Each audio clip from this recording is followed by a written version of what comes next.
So ito galing sa malayong biyahe mga kalapatids, nilagay ito sa istribo, kaya ang gagawin natin is i-recover natin ng ayos mga kalapatids.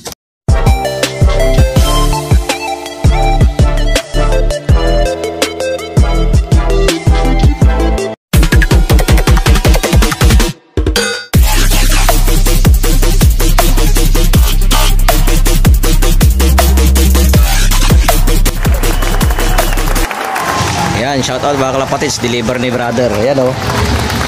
Yung ganda nga mga kalapatids. Yan, box natin to. Wow. Bagong ibon na naman to mga kalapatids. Yan, i-update ko kayo kung anong mga linyadang mga nandito mga kalapatids. Hapon na, umuulan kasi mga kalapatids. Kaya lang, naiwan daw yung certificate nito. Siguro sa mga nakakapanood na sa mga ibang vlogger, alam na nila kung saan galing tong mga ibon na to, no? Pakita ko sa inyo mamaya mga kalapatids. Bye. Yan mga kalapatids, andito na kami. Ito na po yung mga dala naming kalapati galing sa Manila mga kalapatids. So i-unbox natin, titingnan natin isa-isa. Kaya lang naiwan nga yung certificate, kaya di ko alam kung alin yung linyada na makukuha ko dito mga kalapatids.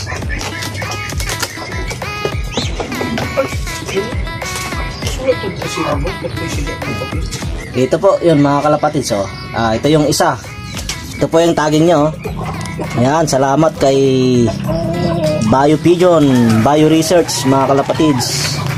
Yan, shout out kay Sir Alin Lee. Maraming salamat sa magandang klase ng ibon mga kalapatids. Yan, oh. Wow. Inakay pa. Makapal yung talukap ng mata niya, tapos pinkish yung ilong pa mga kalapatids dahil linakay pa lang yan. So yan, ang in-order nga natin mga kalapatids is 6 na piraso po yan mga kalapatids. Ito pa po yung iba.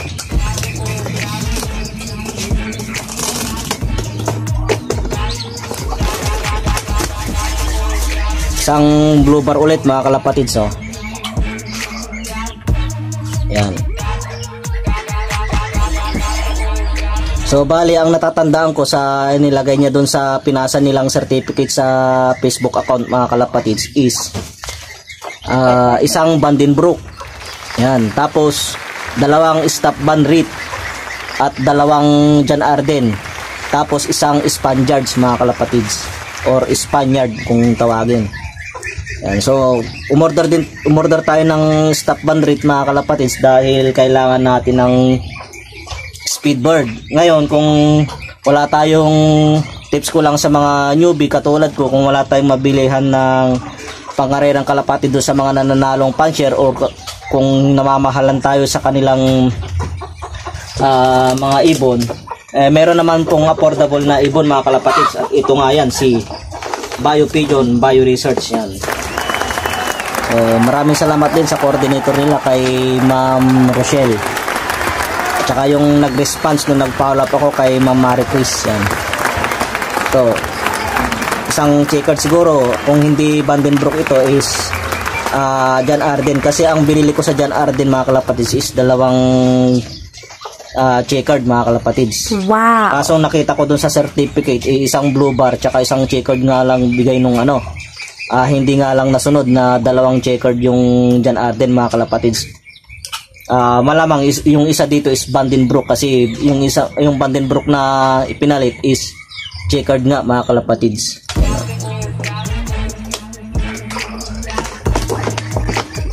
So ito galing sa malayong biyahe mga kalapatids, nilagay ito sa istribo, kaya ang gagawin natin is i-recover natin ng ayos mga kalapatids. Painumin natin ng electrolytes pagka nilagay na natin sa loop. Ano, yang laki mga kalapatids. You know. Kaya lang, hindi ko alam kung may one eye cold or ano, kaya parang medyo magayong mata pero wala namang luha mga kalapatids. Siguro baka tinuka-tuka lang to. Ayan. Pero so far ang ganda. Baka ito nga yun. Baka ito, isa ito sa Jan Arden mga kalapatids.